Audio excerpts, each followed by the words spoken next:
오늘 저는 여러분들과 함께 사사기를 통해 보는 십자가라고 하는 제목으로 말씀을 나누려고 합니다. 원래 제목은 제가 절반의 순종이라고 했는데 그래도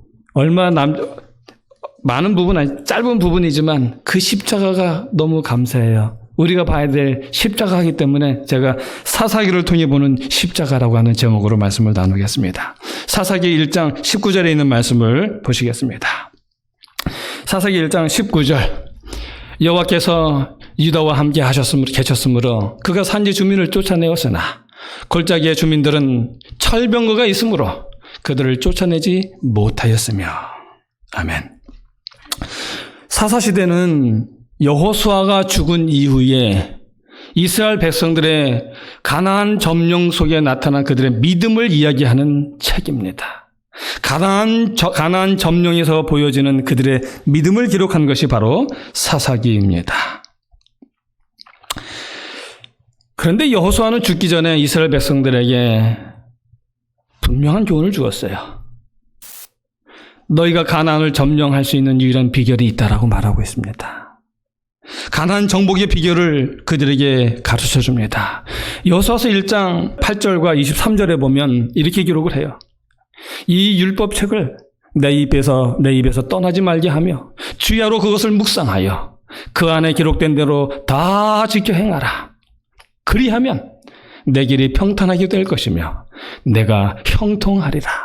오직 너희의 하나님 여호와께서 오직 너희의 하나님 여호와께 가까이 하기를 오늘까지 행한 것 같이 하라. 아멘. 여기 이야기합니다. 가나안 정복의 비결을 이야기합니다. 율법책을 내 입에서 떠나지 말게 하라고요. 그리고 그것을 묵상하고 지켜 행하라고 말합니다. 그리고 이것을 23절에서는 이렇게 요약해요.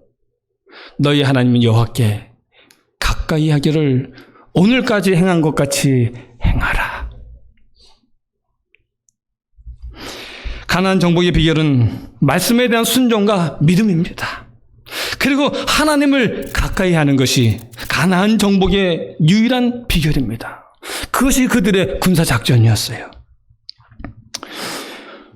이스라엘 백성들은 이미 여호수아 시대 때에 그것을 경험을 했습니다. 어떻게 경험을 했냐면 그들이 하나님의 말씀을 따라서 매일 침묵 속에 여리고성을 한 바퀴씩 돌았죠. 그리고 7째 날에는 7바퀴를 돌았습니다. 근데 그들이 총 13바퀴를 도는데 12바퀴를 도는 동안 아무 소리를 들리지 말라 그랬어요. 고요한 침묵 속에서 걸으라 그랬습니다. 오직 그들의 행진하는 발소리만 짜벅짜벅하는 소리만 들리게 하라고 말씀하셨어요. 그 시간 동안 그들이 뭐 했을까요? 하나님은 그들에게 요단강을 건너게 하신 하나님의 섭리를 묵상하게 했고요. 애굽에서 그들을 인도해내신 하나님의 그 놀라우신 섭리를 묵상하게 했던 것입니다. 그리고 시내산에서 그들에게 주셨던 십계명과 그것을 설명해 준 모세의 율법들을 그 시간 동안 하나하나 떠올리면서 생각했던 것입니다. 묵상했던 것입니다. 그렇게 그들은 7일 동안 하나님을 가까이 하는 연습을 했던 것이죠. 그 결과 어떻게 됐습니까? 그들이 칼을 휘두르지도 아니하고요. 그들의 손을 들어서 여리고성을 향하여 손을 들지도 않았는데 그 여리고성이 무너졌습니다. 이스라엘은 이 여리고라는 사건을 통하여 하나님을 가까이 하는 것이 승리의 비결이라는 사실을 깊이 깨달았던 것입니다. 그리고 여호수아는 그들에게 유언했어요. 이렇게 하나님을 가까이 하라고. 이렇게 하나님을 가까이 하면 하나님께서 그 땅을 너에게 주시리라고 그가 유언하고 숨을 거뒀습니다. 이렇게 여호수아가 죽고 난 이후에 기록된 책이 사사기예요. 이 여호수아가 죽고 난 다음에 이 사사기서의 시작은 어떻게 시작이 되어질까요? 우리 사사기 1장 1절을 한번 보겠습니다. 사사기 1장 1절에 보면 이스라엘 자손이 여호와께 여쭈어 이르되 우리 가운데 누가 먼저 올라가서 가나안 족속과 싸우리이까? 여호수아의 그 이윤이 효과가 있는 것 같아요. 그렇죠? 그들이 물어요. 하나님, 우리 중에 누가 먼저 올라가면 좋겠습니까? 그때 하나님이 뭐라고 말씀하세요? 하나님께서 말씀하십니다. 유다가 먼저 올라가라고요. 유다가 먼저 올라가라고요. 그리고 하나님께서 하시는 말씀이 내가 이 땅을 그의 손에 넘겨주었다라고 말씀하십니다. 넘겨줄 것이다가 아니라 하나님께서 말씀하세요. 내가 이 땅을 너희에게 어떻게 했다고요? 주었다. 넘겨주었다라고 말씀하십니다. 그 말은요, 하나님께서 이미 예비하셨다는 것입니다. 너희가 믿음으로 손만 뻗어서 잡기만 하면 그것을 너희가 어떻게 해요? 잡을 수 있다는 것입니다.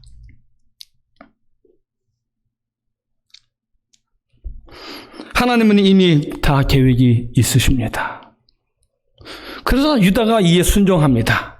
그런데 그 순종하는 내용이 이래요. 3절입니다. 3절에 보면 유다가 그의 형제 시므온에게 이르되 나와 함께 올라가서 가나안 족속과 싸우자. 그리하면 나도 내가 제비를 뽑아 얻은 땅에 함께 가리라. 여러분, 유다가 순종한 것 같아요? 아닌 것 같아요?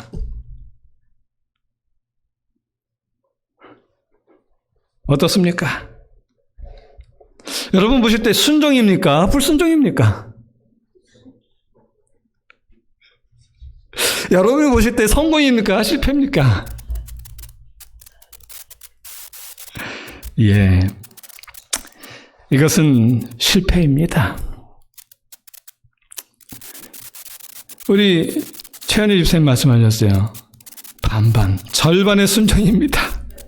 절반의 순종이에요. 그러나 이것은 실패예요. 왜 그런지 아십니까? 거기에는 두 가지 이유가 있습니다. 첫 번째 이유는 뭐냐면 유대의 순종은 하나님만 전적으로 의지한 순종이 아니라 사람을 의지한 결정이었기 때문입니다. 이 행동이 군사적으로 볼 때는 상식적인 행동이에요. 힘이 없으면 연합해서라도 싸워서 이겨야지요. 그러나 영적으로 볼 때에는 이것은 신실하지 못한 행동입니다. 그래서 그들의 순종은 절반의 순종입니다.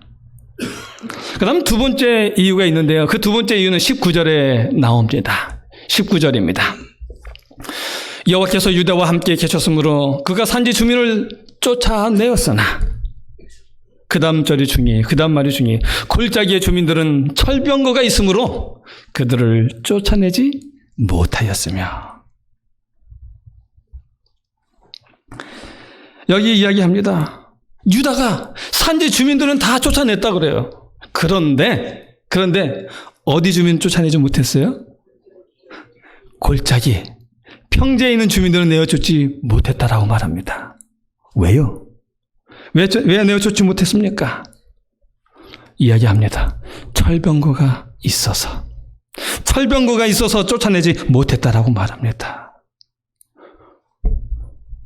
하나님 말씀을 따라서 그 산지에 있는 주민은 쫓아냈는데 평지에 있는 주민은 내어쫓지 못했어요. 지금 이거 19절에 하는 말이 무슨 말입니까? 그들이 절반만 순종한 거예요. 절반의 순종이었다라고 말합니다. 전적인 하나님에 대한 순종은 아니었다라고 말합니다. 부분적인 순종이었던 것이죠. 철병거가 없어서 못했다는 거예요. 여러분, 철병거가 없어서 못했다. 그거는 이 세상의 논리로는 당연한 원리인 것입니다. 그러나 그것은 틀려요. 그 말은 하나님을 전적으로 신뢰하지 못했다는 말입니다. 하나님 신뢰하긴 하는데 하나님 여기까지는 믿을 수 있는데 보세요 철병거 있어요. 어떡해요 하나님. 그런데 성경은 뭐라고 말합니까? 빌립보서 4장 13절에서 뭐라고 말하면 내게 능력 주시는 자 안에서 내가 모든 것을 할 수 있느니라. 믿음은 이거기 때문에 그래요. 믿음은 하나님으로 말미암아 하는 것이지 내 생각과 내 계획과 내 판단에 의해서 하는 것이 아니거든요. 내 유불리에 의해서 결정되어지는 것이 아니라 오직 하나님에 의해서 결정되어지는 것이기 때문에 이것은 불순종이라는 것입니다. 자, 그들의 이 결정이 왜 불순종이었는지, 하나님을 전적으로 신뢰하지 못하는 것이었는지 한번 보도록 하겠습니다. 사사기 4장 13절에 보면 시스라가 철병거 900대와 모든 백성을 기손강으로 모은지라. 이거는 여서진자 드보라가 싸울 때의 모습입니다. 가나안 왕 야빈과 싸울 때의 모습이에요. 그런데 여기 보면 그 야빈 왕 시스라는 그 군대 장관인데 이 시스라가 철병거 몇 대를 모았다 그래요? 900대를 모았다 그래요. 900대. 여러분 이거 철병거 900대 그러면 오늘날로 따지면 첨단 무기 900대예요. 여러분 비행기 한 대도 없는데 스텔스기 그 레이더에도 잡히지 않냐고 눈에도 보이냐고 그리고 뭐 5, 6으로 팍 날아가는 비행기 900대 쫙 와버리면 어떻게 되겠습니까? 게임이 안 되잖아요. 우크라이나 전쟁을 통해서 우리가 확인한 건데 미사일이 얼마나 중요한지 몰라요. 다행히 우리 한국이 요새 미사일을 엄청 개발을 잘해갖고 아주 마음이 뿌듯하고 좋아요. 미국 땅에 있는데 괜히 한국이 그랬다니까 좋더라고요. 예. 그런데 우크라이나 전쟁 보니까 이 미사일을 퍽퍽 하니까 와. 참. 그런데 여러분 미사일이 한 대도 없는데 미사일이 스텔스 미사일이에요. 그리고 저쪽 미사일은 이렇게 날아가는데 내 미사일은 이렇게 날아가 버려요. 멀리서 아주 다 공중에서 끝내버린단 말이에요.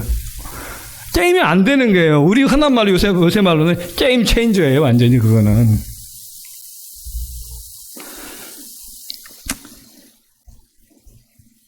사실 이스라엘 백성들의 생각이 맞아요. 이거는 말도 안 되는 전쟁이에요. 계란으로 바위를 치는 것과 똑같은 것입니다. 그런데 여러분, 우리는 이 드보라의 전쟁에서 우리는 새로운 전환을 보게 되는 거예요. 전혀 예측하지 못한 결과를 보게 되는 것입니다. 4장 15절에 보면 이렇게 나오고 있습니다. 사사기 4장 15절 여호와께서 바락 앞에서 시스라와 그의 모든 병거와 그의 온 군대를 칼날로 혼란에 빠지게 하시매 시스라가 병거에서 내려 걸어서 도망한지라. 여기 이야기합니다. 최첨단 무기 900대를 다 동원했는데 지금 어떻게 해요? 최첨단 무기 다 버리고 시스라가 어떻게 도망가요? 발로 걸어서 도망가고 있는 겁니다. 말도 타지 못하고요. 도망가고 있어요. 왜요? 여기 하나님께서 말씀하십니다. 여호와께서 칼날로 혼란에 빠지게 하시매라고 말씀하고 있습니다. 하나님께서 그들을 혼란에 빠지게 하셨다는 말입니다. 그런데 하나님의 그 칼날은 무엇일까요? 사사기에서 5장 20절 21절에서 그 드보라가 하나님을 찬양하는 그 찬양의 노래 속에서 그것을 이야기해주고 있어요. 20절에 보면 별들이 하늘에서부터 싸우되 그들이 다니는 길에서 시스라와 싸웠도다. 기손강은 그 무리를 표류시켰으니 이 기손강은 옛강이라. 내 영혼아 내가 힘 있는 자를 밟았도다. 여기 표류시켰다라고 말하는데 다른 성경적들 보면 그 기손강의 강이 휩쓸어 갔다 그러는 거예요. 기손강이 확 범람해갖고 그 모든 걸 확 밀고 갔다 그러는 것입니다. 이 시스라가 그 기손강에 철병거 900대를 모았다는 말은 그 시기가 어느 때라는 거예요? 비가 오는 시기라는 거예요? 비가 안 오는 시기라는 거예요? 비가 안 오죠. 비가 온다면 철병거 그리 되는 건 바보짓이죠. 그런데 이 전쟁의 모든 환경조차도 이스라엘 백성들의 가장 불리한 상황인데도 지금 어떻게 됐다는 거예요? 하나님께서 그 기송강을 범람하게 하셔서요. 그것을 떠내려가게 하셨을 뿐만 아니라 범람했으니 그 땅이 어떻게 됐겠어요? 완전히 진흙이 되어버렸겠죠. 진흙탕이 되어버려서요. 철병거가 움직이지 못하는 것입니다. 무용지물이 되어버린 것입니다. 그래서 시스라가 걸어서 도망가는 거예요. 세계 역사에도 보면 이런 전쟁이 있었습니다. 1812년 나폴레옹이 워털루에서 전쟁을 하는데요. 비가 내려버렸어요. 그래서 아침 9시에 공격을 개시해야 되는데 이 사진 두 개 있는 거 위에요. 그래가지고 11시에 공격을 하게 되었습니다. 그리고 그 대포를 대포를 이동하는데 이동의 속도가 얼마나 느린지 전혀 쓸모없을 만큼 그렇게 되어버린 거예요. 제가 인터넷을 찾아보니까 그 워털루 전쟁에서 이 진흙 때문에 프랑스가 패하게 된 가장 결정적인 요인이다라고 나와 있어요. 이거는 하나님의 세상 역사를 주관하심에 대한 또 다른 하나의 증거입니다. 이때 승리했더라면 열나라가 흩어져 있는 열나라 다시는 합치지 못할 것이었는데 합칠 수 있게 되는 상황이 되는 거거든요. 그러나 하나님의 예언은 분명하지요. 하나님의 계획은 분명하십니다. 그래서 그 전쟁에서 그가 패했습니다. 그 다음에 그 밑에 사진은요. 히틀러가 소련을 공격할 때에 좀 더 일찍 겨울이 다가오게 되었대요. 그래서 10월이었는데 10월 7일에 진눈깨비가 내려버린 거예요. 근데 완전히 얼 정도는 아니고 진눈깨비가 내리면 땅이 어떻게 돼요? 보시는 것처럼 밀어야 돼요. 진흙탕이 되어버린 것입니다. 그리고 금년 2월에도 러시아가 우크라이나를 침공하는데 탱크가 막 진흙에 빠져갖고요. 옴짝달싹을 못하게 됐어요.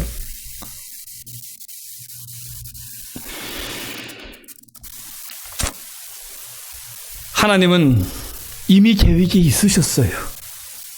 하나님은 그들의 믿음으로 손만 내밀면 잡을 수 있도록 하나님이 준비하셨던 것입니다. 그래서 하나님은 어떻게 말씀하셨어요? 내가 이 땅을 내게 주노라가 아니라 내게 주었다라고 말씀하시는 거예요. 준 것입니다.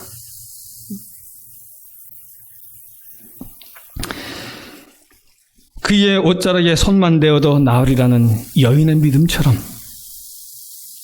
내가 내게 주었다라는 말씀을 온전히 믿었다라면 그들이 그 땅을 온전히 얻었을 것입니다.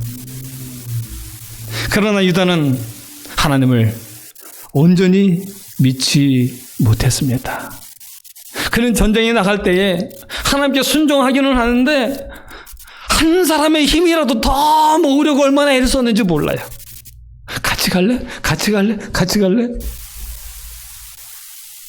같이 가는 사람 때문에 괜히 힘을 얻는 것처럼 느껴졌어요. 나의 힘의 원천이 누구신데요? 하나님이시잖아요.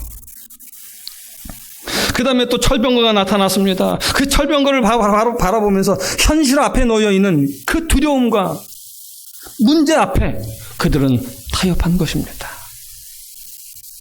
그래서 산지는 점령했는데 철병거가 있는 골짜기는 점령하지 못했던 것입니다. 여러분,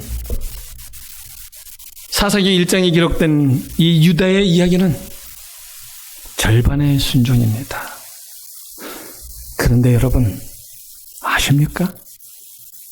절반의 순종은 완전한 실패로 가는 문이라는 사실을요. 유다의 절반의 그 순종은 이스라엘 백성들에게 전염병처럼 막 퍼져나가기 시작을 했습니다. 이 벤자민 자손에 대한 21절의 내용을 보면 이렇게 기록이 되어 있어요. 예루살렘에 거주하는 여부수 족속을 쫓아내지 못하였으므로 요셉의 집에 대한 이야기를 보면요, 그들은 하나님의 약속을 신실히 신뢰하는 대신에 정탐을 하러 해서 한 나오는 사람에게 보고서 입구를 가르쳐달라고 하면서 그 사람에게 언약을 맺어요. 그리고 그 성을 치고 그 사람 살렸는데 그 사람이 다른 데 가갖고 성을 세우고 똑같은 이름을 루스라고 하는 성을 또 세워버렸습니다. 그 다음에 므낫세에 대한 이야기는 27절, 28절에 나오는데요. 거기도 그 가나안 족속들을 몰아내지 못했다는 것입니다. 그리고 그 주민들을 노예로 삼았어요.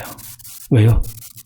쫓아내는 것보다 노예로 삼는 것이 경제적으로 이득이 있으니까요. 그들이 그 땅을 얻는 것은 경제적 이득을 얻으려는 거예요? 아니면 하나님께 온전한 순종을 위한 전진이었습니까?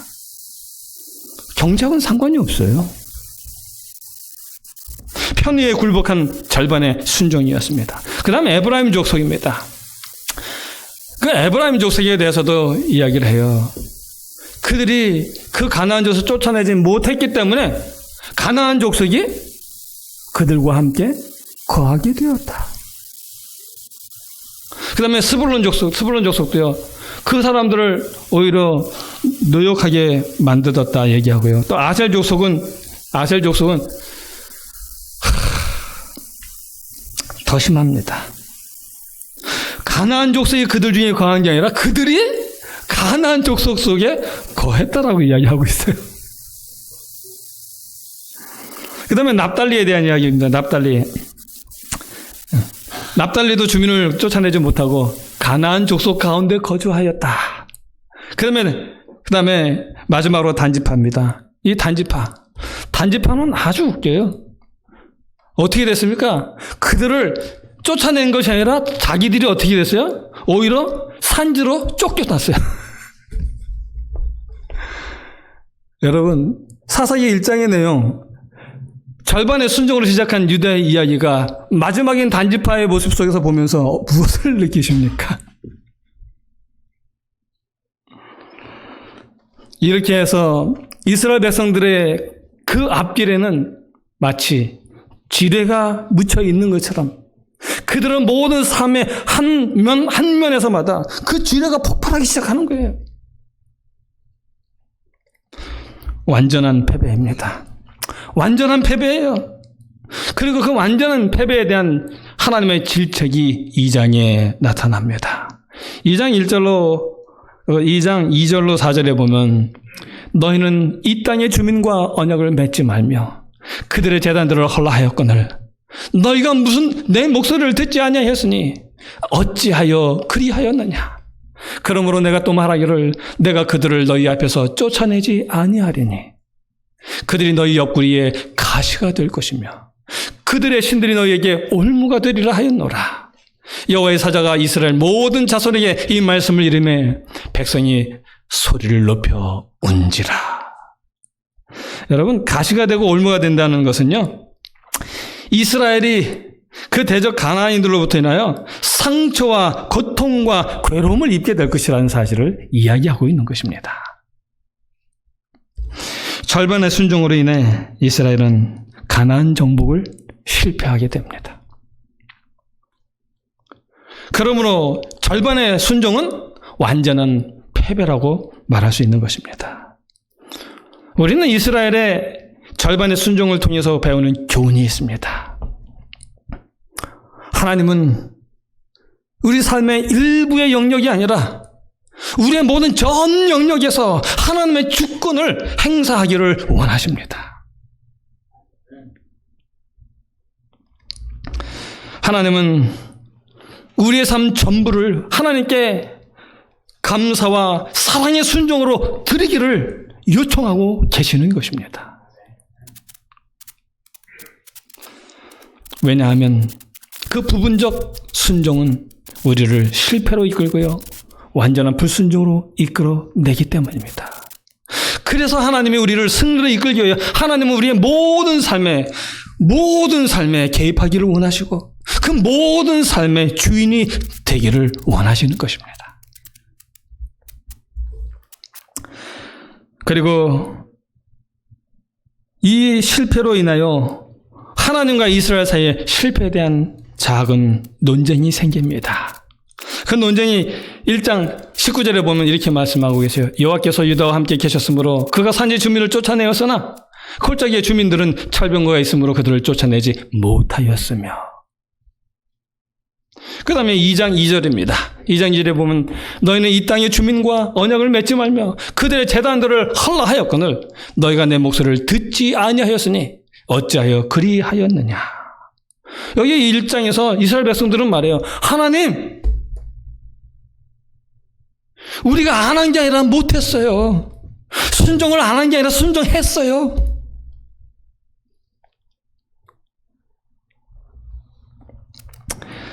그런데 하나님은 뭐라고 말씀하시냐면 너희는 하지 않으려고 했다라고 말씀하십니다.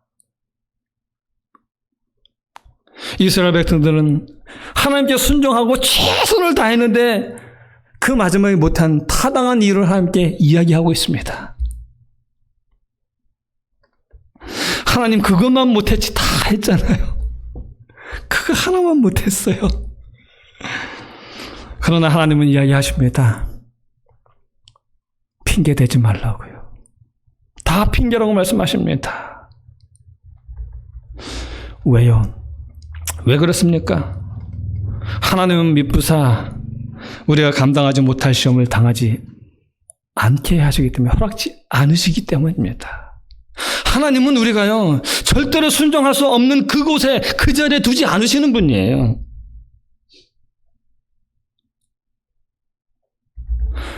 그러나 이제 더 중요한 교훈이 하나 남아 있습니다. 이 때문에 우리 하나님의 깊은 고민이 시작되었습니다. 이 때문에 하나님의 슬픔이 가중되어지고 있습니다. 이 때문에 하나님의 탄식을 우리는 보게 됩니다. 사사기 2장 1절로 2절입니다.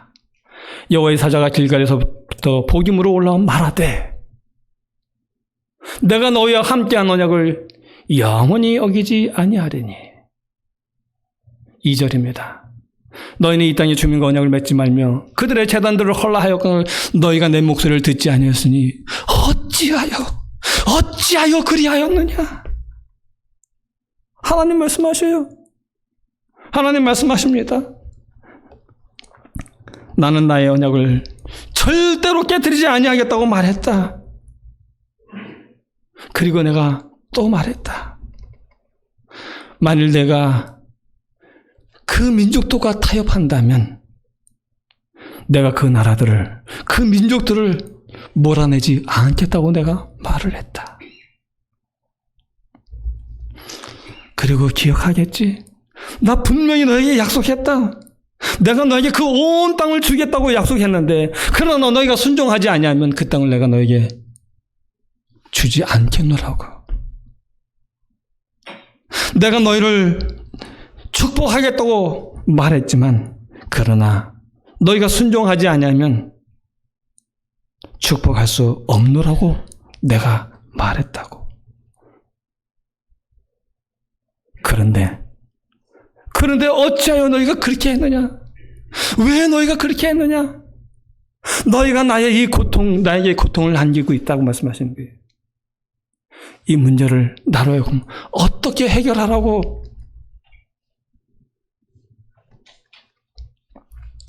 나는 너희를 사랑하는 나의 백성으로 삼았고 축복하겠다고 했는데 너희에게 축복할 수 없게 되었으니 어떻게 하면 좋겠느냐고 하나님 지금 말씀하고 계시는 것입니다. 나의 백성이니 내가 너에게 축복해야 되는데 어떻게 하면 좋겠느냐고요. 너희를 향한 나의 사랑과 나의 공의 사이에서 내가 어떻게 하면 좋겠느냐고요. 내가 공의도 지키고 사랑도 지켜서 내가 너희를 축복하면 좋겠는데 어찌하면 좋겠느냐고 하나님이 지금 묻고 계시는 것입니다.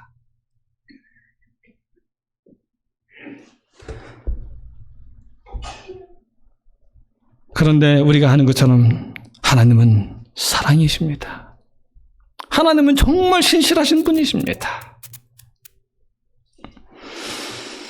만약 하나님이 그 백성들을 포기하신다면 하나님의 신실하심은 어떻게 되는 것입니까? 그리고 만약 백성들이 그럴지라도 하나님께서 축복하신다면 하나님의 공의는 어떻게 되는 것입니까?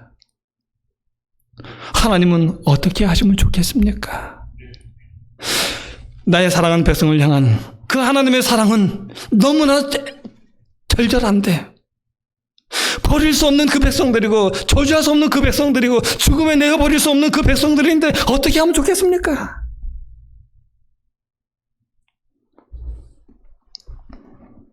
여기서 우리는 우리 하나님의 십자가를 보는 것입니다. 하나님의 십자가를 보는 것입니다. 고린도후서 5장 21절이에요. 하나님의 죄를 알지도 못하신 이를, 하나님의 죄를 알지도 못하시는 당신의 아들을 우리를 위하여 죄를 삼으시는 것은 우리로 하여금 그 안에서 하나님의 의가 되게 하려 하심이니라. 아멘입니다. 하나님께서 우리에게 쏟아 부으셔야 될 그 모든 진노를 지금 어떻게 하셨다는 거예요? 죄를 알지도 못하는 당신의 사랑하는 독생자 예수 그리스도에게 쏟으셨다는 것입니다. 그 모든 죄의 대가를요, 십자가에 달리신 당신의 사랑하는 아들에게 다 치르게 하셨다는 것입니다. 왜요?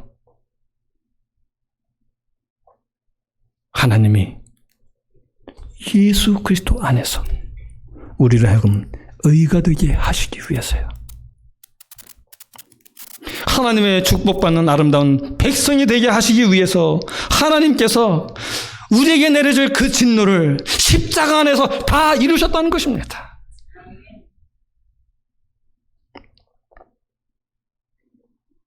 이렇게 해서 하나님의 정의가 만족되어졌습니다. 죄가 처벌이 되었어요. 그래서 하나님의 정의가 만족되어졌습니다. 그래서 하나님은 이제 우리가 용서받을 수 있고, 그리고 우리가 하나님의 축복도 받을 수 있고, 우리가 의가 될 수 있는 길을 세우신 것입니다. 그래서 이 사사기의 얘기는 이 십자가로 말미암아 하나님의 사랑과 진실하심이 만족되었다라고 이야기합니다. 그분의 사랑과 진실하심을 통하여, 그분의 사랑하는 예수 그리스도의 십자가를 통하여 그 모든 것이 이루어졌고, 오늘 우리는 그분의 축복받는 자녀가 되었다라는 사실을 이야기하고 있는 것입니다.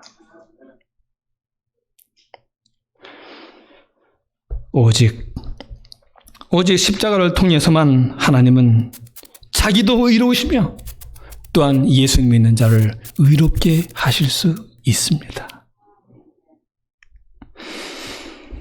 이것이 사사기의 딜레마를 해결할 유일한 방법입니다. 그리고 하나님이 우리를 조건적으로 그리고 무조건적으로 사랑하실 수 있는 유일한 길입니다. 그래서 우리는 죄악되고 불순종하는 삶 속에서도요, 용서받으며 그리고 또다시 순종하는 길을 갈 수 있는 길이 열려진 것입니다. 이제 말씀을 마치면서요, 여러분, 나의 삶의 순종의 근거는 오직 십자가가 되어야 합니다. 나의 믿음의 행진의 가장 근본적인 이유는 십자가가 되어야 합니다. 옆에 있는 사람을 의지하는 것이 아니라요, 이 세상에서 힘이 있다 하는 것을 내가 소유했기 때문에 전진할 수 있는 것이 아니라 오직 나를 위해 십자가에 달리신 예수 그리스도, 그 십자가 때문에 우리가 전진할 수 있어야 하는 것입니다. 그래서 우리 매일의 삶에서 현실을 보지 마시기 바랍니다. 현실을 보지 말고요, 현실 너머에서 죽었다라고 하면서 기다리고 계시는 예수님을 바라보시기 바랍니다. 그래서 저와 여러분의 삶이 정말 매일 승리하는 삶, 그리고 매일 믿음으로 전진하는 아름다운 삶이 되면 좋겠습니다. 우리의 삶이 절반의 순종이 아니라 십자가를 통한 온전한 순종이 되기를 간절히 소원하면서 오늘의 말씀을 줄이겠습니다.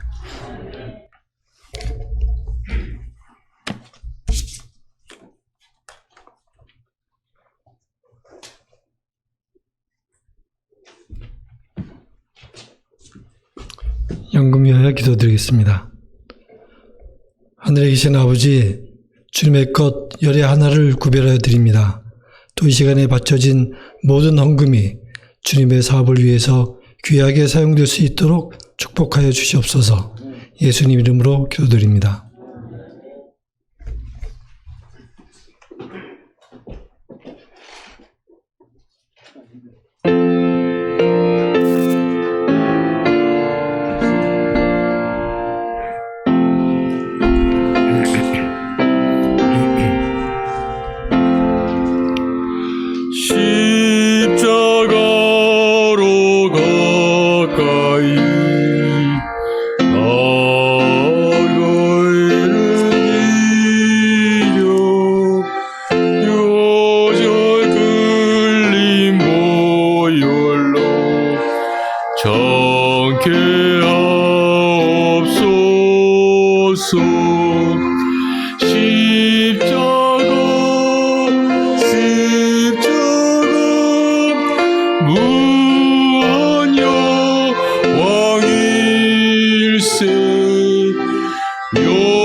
하늘에 계신 저희들의 아버지 하나님, 이제야 무엇이 우리 하나님께 고통을 드린 것이 있는지를 깨닫게 되었습니다. 하나님, 용서하여 주시옵소서. 하나님 최선을 다했습니다라는 말을 우리 이제 하지 않고 하나님 연약합니다. 십자가를 붙잡습니다. 십자가를 바라봅니다. 온전한 순종을 허락해 주시옵소서라고 기도하게 하여 주시옵소서. 하나님 십자가 외에는 자랑하지 말게 하시고요. 십자가 없이는 한 발자국도 내딛지 않도록 도와주시옵소서. 그래서 우리를 십자가의 사람 되게 해 주시옵소서. 십자가 아래 무릎 꿇은 사람 되게 해 주시옵소서. 그래서 하나님 우리에게 주신 그 영원한 영적 가나안 땅을 오직 믿음으로 오직 십자가로 승리하여 얻을 수 있는 아름다운 백성 되게 하여 주시옵소서. 그래서 하나님께 영광 돌리는 아름다운 자녀 되게 하여 주시옵소서. 주시는 한 주의 삶을 그렇게 승리할 수 있도록 도와주시기를 예수님의 이름으로 간절히 기도하옵나이다. 아멘.